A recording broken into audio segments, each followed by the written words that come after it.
మీ business ఏదైనా మీ ఊర్లో promotion చేయాలంటే అది సుమన్ టీవీతోనే సాధ్యం. ఇప్పుడే సంప్రదించండి. నిన్న జరిగినటువంటి వైఎస్ఆర్ కార్యక్రమంలో మాజీ ఎమ్మెల్యే గారు కొన్ని ఆరోపణలు అలాగే కాపుల గురించి మాట్లాడడం జరిగింది. ఒక్కసారి కాపులకు జరిగిన అన్యాయం గురించి ఏ పార్టీలో జరిగింది, న్యాయం ఏ పార్టీలో జరిగింది అన్నది ఒక్కసారి ఆలోచించుకుంటే 2014లో ఆనాడు తెలుగుదేశం పార్టీని సెంట్రల్ గవర్నమెంట్ బీజేపీని గెలిపించడం జరిగింది. ఆ రోజున కాపుల్లో ఉన్నటువంటి నిరుపేదలను కూడా గుర్తించాలన్నది ఉద్దేశంతో సెంట్రల్ గవర్నమెంట్ ఇచ్చిన 10% రిజర్వేషన్ లో ఆ రోజున ఉన్నటువంటి ముఖ్యమంత్రి చంద్రబాబు నాయుడు గారు సెంట్రల్ గవర్నమెంట్ తో మాట్లాడి పెద్దలను ఒప్పించి 10% ఇచ్చిన రిజర్వేషన్ లో 5% రిజర్వేషన్ ని కాపులకి ప్రత్యేకంగా కేటాయించడం జరిగింది. అది అందరికీ తెలుసున్న నిజం. అందులో భాగంగా కాపుల్లో ఉన్నటువంటి నిరుపేదలందరూ కూడా బాగుపడాలి, కాపుల్లో ఉన్నటువంటి నిరుపేదలు విద్యార్థులు విదేశాల్లోకి వెళ్ళి చదువుకోవాలి అన్న ఉద్దేశంతో కూడా విద్యా దీవెన పథకం కూడా ఆ రోజు పెట్టడం జరిగింది. అలాగే కాపు కార్పొరేషన్ పెట్టి 1000 కోట్ల రూపాయలు ప్రకటించి ఆ 5 సంవత్సరాల్లో కూడా నిరుపేదలకు చాలా మంది నిరుపేదలకి కాపు కార్పొరేషన్ ద్వారా నిధులు ఇవ్వడం జరిగింది. కాపులకి అంత న్యాయం చేసి రిజర్వేషన్లు కల్పించి ఎన్నడూ లేని విధంగా తెలుగుదేశం ప్రభుత్వం చేస్తే 2019లో ఎలక్షన్ ప్రచారంలో భాగంగా కూడా పెద్దాపురం సభలో జగన్మోహన్ రెడ్డి గారు, మీ పార్టీ నాయకుడు జగన్మోహన్ రెడ్డి గారు కాపులకు రిజర్వేషన్ ఇవ్వం, అది వర్తించదు, ఆ 5% కూడా తీసేస్తామని డైరెక్ట్ గా చెప్పినటువంటిది మీ పార్టీ నాయకుడు, మీ పార్టీ అధ్యక్షుడు అన్నది కూడా మీరు గుర్తించుకోవాలని కూడా నేను చెప్తున్నాను. దానిలో భాగంగా వైఎస్ఆర్ పార్టీ 2019 నుంచి 2024 వరకు కూడా కాపులకు ఏ విధమైనటువంటి న్యాయం చెయ్యకపోగా ఉన్నటువంటి కాపు కార్పొరేషన్ పథకాన్ని కానీ విదేశాల్లో చదువుకోవడానికి విద్యార్థులకు అందించినటువంటి అవకాశాన్ని కానీ మీరన్నీ కూడా తీసివేయడం జరిగింది. కాపులకు తీరని అన్యాయం చేసినటువంటి పార్టీ నాయకులు వైఎస్ఆర్ పార్టీ, వైఎస్ఆర్ నాయకులు. 2019లో మీరు కాపులకి మేము న్యాయం చెయ్యమని చెప్పినా సరే 2019లో అన్ని వర్గాలతో పాటు కాపులు కూడా మీకు చెయ్యందించి మీ ప్రభుత్వాన్ని రప్పించడం జరిగింది. రప్పించిన తర్వాత మీరు ఫస్ట్ అన్యాయం జరిగింది కాపులకు మీరు చేశారు. ఈ రోజున మీరు కాపులను బీసీలో చేర్చండి, ఎలా చేస్తారో మాకు చెప్పండి, పవన్ కళ్యాణ్ గారు మీరు చెప్పండి అనేసి మీరు అంటున్నారు. ఈ రోజున కాపులందరూ కూడా తెలుగుదేశం ప్రభుత్వానికి, జనసేన ప్రభుత్వానికి, మీరు బీజేపీ ప్రభుత్వానికి కాపులన్నీ ఓట్లు వేసారన్నారు. నిజం.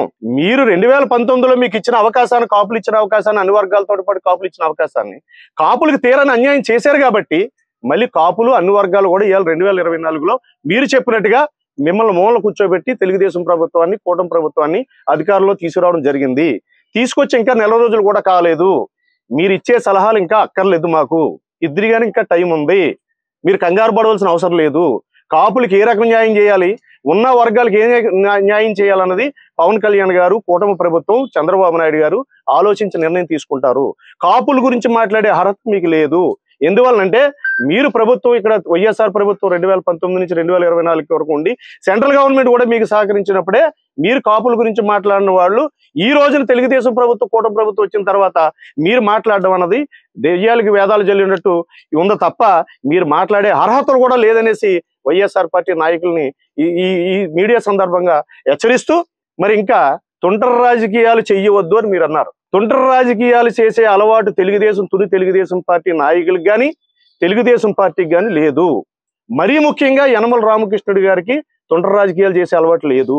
అది ఏమైనా ఉందంటే మీ వైఎస్ఆర్ పార్టీకి తప్ప తెలుగుదేశం పార్టీలో నాయకులకి, తెలుగుదేశం పార్టీకి లేదని ఈ సందర్భంగా మీ మీడియా పూర్వకంగా నాయకులకి, నిన్న ఆరోపించినటువంటి నాయకులకి తెలియజెప్పడం జరుగుతుంది. మేమైతే ఎక్కడా కూడా ఎవరిని డివేట్ చేయట్లేదు. ఈవేళ ఎమ్మెల్యే గారు ప్రతి ప్రోగ్రామ్ కూడా లోకల్ ఉన్న ఆఫీసర్లందరూ కూడా ప్రతి వార్డు మెంబర్కి, పంచాయతీ ప్రెసిడెంట్ కి, జడ్పీటీసీలు కూడా చెప్పడం జరుగుతుంది. అది గతంలో మీరు చేశారు ఆ కార్యక్రమం. 2014 నుంచి 19 వరకు మీరు తుని నియోజకవర్గ తెలుగుదేశం పార్టీ ఇన్ఛార్జిగా ఉండేటప్పుడు మీ పక్కన మాట్లాడినటువంటి రాజా గారు ఎమ్మెల్యేగా ఉన్నప్పుడు అతన్ని ఏ ప్రోటోకాల్ ప్రోగ్రామ్కి రాకుండా ఆపిన ఘనత మీది, ఆ సంస్కృతి మీది. ఎందుకంటే ఆ రోజు ఎక్కడైనా శంకుస్థాపన జరిగినా, ఎక్కడైనా ఒక ప్రారంభోత్సవం జరిగినా ఒక రాయి కూడా పెట్టనిచ్చేవారు కాదు మీరు. ఎందుకంటే ఆ శంకుస్థాపన రాయిలో ఎమ్మెల్యే పేరు ఉంటుందని, ఆ ఒక్క ఎమ్మెల్యే పేరు కోసం అప్పుడున్న సర్పంచ్ పేర్లు పోయి, మండల ప్రెసిడెంట్ పేరు పోయేది, జడ్పీటీసీ పేరు పోయేది, అంటే ఇన్ని పేర్లు తప్పించేవారు ఆ ఒక్క పేరు కోసం. అటువంటి సంస్కృతి మీది. రాజాగారు ఎప్పుడైనా మీరు చూసుకోండి, ఆయన మీ పక్క వచ్చారు, ఏ రకంగా ఉందో అనేది మీరు గమనించుకోండి. మాకైతే తెలుగుదేశం పార్టీకి ఎవరి మీద ఏ విధమైన కక్ష పూరిత కార్యక్రమాలు మాకు లేవు. గతంలో మిమ్మల్ని గెలిపించారు ప్రజలు, మళ్ళీ ఇప్పుడు మమ్మల్ని గెలిపించారు. మేము మళ్ళీ బాగా చేసుకోవాలా, రేపు 2029లో గెలవాలనే ఆలోచనతో పెద్దయిన రామకృష్ణ గారు మాకు సలహాలు సూచనలు ఇస్తున్నారు. ఆ సలహా సూచనల మేరకు రేపు గెలవడం కోసం ఏంటని ఆలోచిస్తున్నప్పుడు గెలిచిన దానికోసం కాదు, గెలిచిన దానికోసం పని చేసుకుంటూ రేపు గెలవడం కోసం ఏ రకంగా చేయాలని ఆలోచన చేస్తున్నాం. అందుకని ప్రోటోకాల్ ప్రకారంగా అయితే సర్పంచుల్ని, ఎంపీటీసీలని, జడ్పీటీసీలని ఎక్కడ ఎవరిని మేము వదలం. ప్రతి ప్రోగ్రాంకి రమ్మంటాం, అధికార ప్రోగ్రాం రమ్మంటాం. మొన్న మా ఊర్లో పెన్షన్ల పంపిణీ కార్యక్రమానికి కూడా మా సెక్రటరీ జడ్పీటీసీని, సర్పంచ్కి కూడా కబురు చెప్పారు. వాళ్ళు వచ్చారు, కలిసి వెళ్ళిపోయారు. మేమైతే ఏ ప్రోగ్రాం ఎవరిని అవాయిడ్ చేయం. మీరు మాత్రం జాగ్రత్త చూసుకోండి. మీ పక్కన ఉన్న నాయకులు మిమ్మల్ని తప్పుదో పట్టిస్తారో అది మాత్రం మీరు గమనించవలసిందిగా కోరుకుంటాం. మీరు మీ ప్రభుత్వంలో కొండ్ర నాగేశ్వరరావు అనే చేపూరు సర్పంచ్ని మీ పార్టీ నుంచి తెలుగుదేశం పార్టీలోకి వచ్చారన్న ఉద్దేశంతో చెక్ పవర్ రద్దు చేయించారు. అటువంటి మీరు చేస్తారు తప్ప తెలుగుదేశం ప్రభుత్వం దానికి వ్యతిరేకం. నియోజకవర్గంలో తెలుగుదేశం పార్టీ దానికి వ్యతిరేకం. గత ఎన్నికల్లో సభలో ఈ కాపులకు రిజర్వేషన్ నేను ఇవ్వలేను అని ఏ కమ్యూనిటీ బలం అయితే ఎక్కువగా ఉందో ఆ జిల్లాలోనే మీ ముందే చెప్పడం జరిగింది. ఆ రోజు నువ్వేం చేస్తున్నావు? నోట్లో ఏమైనా పెట్టుకుని కూర్చున్నావా? నువ్వు మినిస్టర్ చేసావు, నీకు మినిస్టర్ ఎలాగొచ్చింది? ఈ కోప కులం కార్డుతోటే నువ్వు ఇవాళ మినిస్టర్ అయ్యో, ఇక్కడ ఎమ్మెల్యే అయ్యో. అది నువ్వు మర్చిపోయావేమో అని చేత నువ్వు నీతులు చెప్పడం మానేసి పవన్ కళ్యాణ్ గారు ఏం చేయాలి, చంద్రబాబు నాయుడు గారు ఏం చేయాలి, బీజేపీ ఏం చేయాలో నీతో చెప్పించుకునే స్థితిలో వాళ్ళు లేరు. దెయ్యాలు వేదాలు వెలుస్తాయంటారు. నువ్వు దెయ్యం, నువ్వు వేదం చెప్తున్నావు, అది మేము వింటాం. అని చేత నీ పని నువ్వు చూసుకో. తునిపట్నంలో ఎటువంటి విధంగా జరిపారో మున్సిపల్ ఎలక్షన్ తునిపట్నం ప్రజలు అందరూ కూడా గమనించారు. అది తొంటరి రాజకీయం వల్లే మొన్న ఎలక్షన్ లో ఒక ఘనమైన మెజార్టీ తునిపట్నం ప్రజలు ఇవ్వడం జరిగింది తెలుగుదేశం పార్టీకి. మరియు గతంలో ఉద్యోగాలు ఏదో తెలుగుదేశం ప్రభుత్వం వచ్చిన తర్వాత నిరుపేదలు పొట్ట మీద కొడుతున్నారని చెప్పి వీళ్ళు దుష్ప్రచారం చేస్తున్నారు వైఎస్ఆర్ నాయకులు, మాజీ ఎమ్మెల్యే దాడిశెట్టి రాజా గారు. కానీ మేము చెప్పేది ఏంటంటే 2004 నుంచి 2019 వరకు ఉద్యోగాల్లో ఉన్నటువంటి పేద ప్రజలందరినీ కూడా 2019లో వైఎస్ఆర్ ప్రభుత్వం రాగానే ఈ వైఎస్ఆర్ నాయకులే వాళ్ళందరినీ ఉద్యోగాల్లో నుంచి తీయించి వాళ్ళు పొట్టకూటి కొట్టి వాళ్ళని రోడ్డును పడేసినటువంటి సందర్భం గత పాలనలో చూసాం మనందరం కూడా.